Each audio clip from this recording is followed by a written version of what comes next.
Hi everyone, it's Shannon, aka QB Crossing, and today we are back with a design roundup of some unique themes that I think are really inspiring, definitely getting me to kind of think out of the box from what I usually think of when I think of Animal Crossing island themes. So I think that this will be really inspiring and I can't wait to kind of dive into some of these islands with you. So let's just get right into it.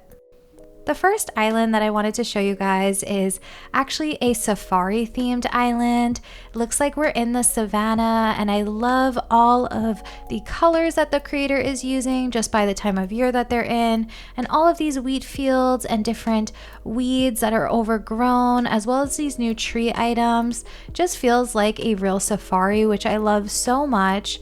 Really love the car item in there, as well as like someone driving through the safari. They also kept Blathers in his tent and have it pretty close to the entrance, which I think is super cool because if you were actually going on a safari, this might be where you check in, and it just fits the whole theme so well.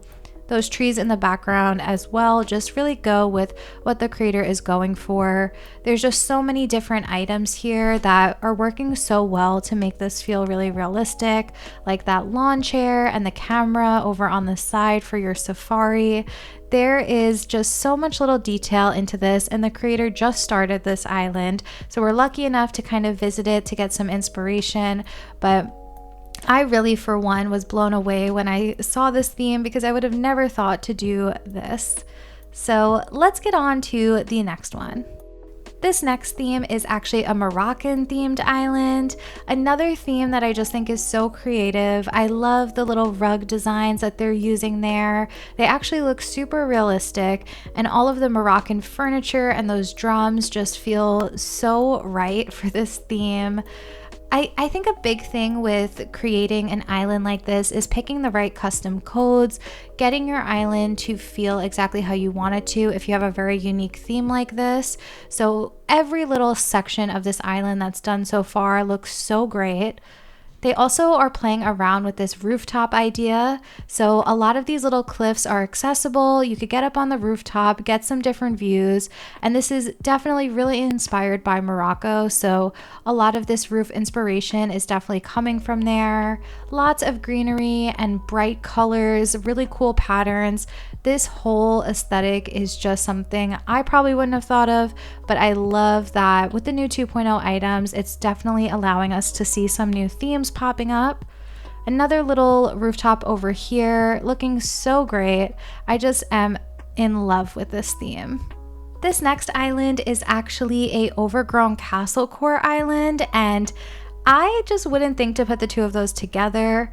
There's this really cool little fishing village over here, which just blew me away when I saw it on Instagram. So I was really excited that we can visit and just look at what the creator has done so far. I'm loving these little docks that are terraformed out and the party lights on top of them to kind of frame the little walkway.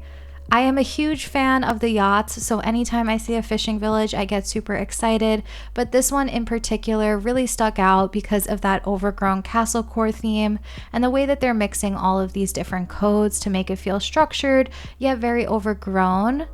They also recolored one of Colin's pats, which you can see here, and you can grab that code from the creator's Instagram, which I'll have linked or in the description below. But super talented to think to do that and make the road fit for their own theme. There's just so many little details on this that I really love when it comes to the cars, the scooters, the yachts, and then all of the details around the stalls as well. There is just so much beauty to how realistic this looks and the waterscaping, as well as just all of the terraforming around the island. I also am loving the flow already. This island is not done yet, but I am obsessed with everything that I'm seeing. So I just cannot wait to continue to follow whatever this creator is doing because it is so beautiful. This island here is a Kidcore Carnival, and I just think that it makes so much sense to mix these two things together. It is so colorful. I'm loving all the primary colors here, and all of the new items from the update are definitely helping out with a carnival theme because we have this duck game, we have the Ferris wheel, and then we have the carousel as well. There's so many nice items to work with. And I also love that these items are moving. It adds a little bit of extra spice to our designs, which I love. And there's tons of great Kidcore codes to work with.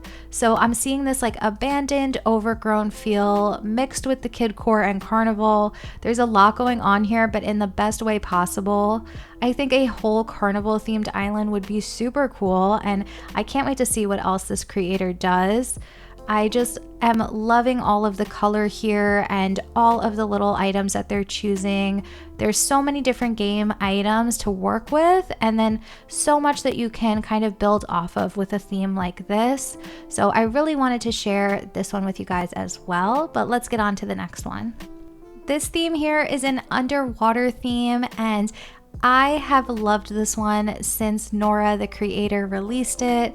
I think that creating a whole island that feels like it's underwater is so beautiful, and there's so many items to work with the shell sets and all of the beach items that we have here.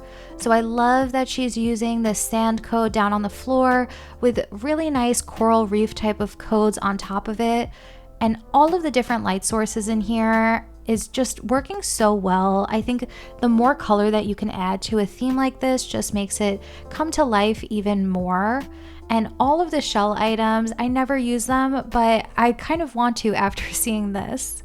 She also created this amazing boat, and it is just insane. I don't even know if it's like a submarine because it's so large, but I just think that this is one of the most creative islands I've seen.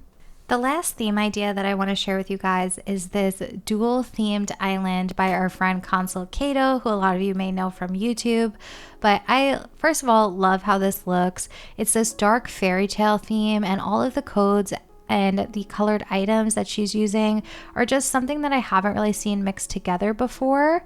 And the other side of the island is kind of like a mirrored version of this, but a totally different color.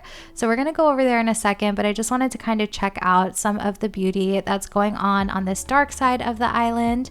And then when you head over to resident services, that is kind of when the island flips and you have this mirrored version here.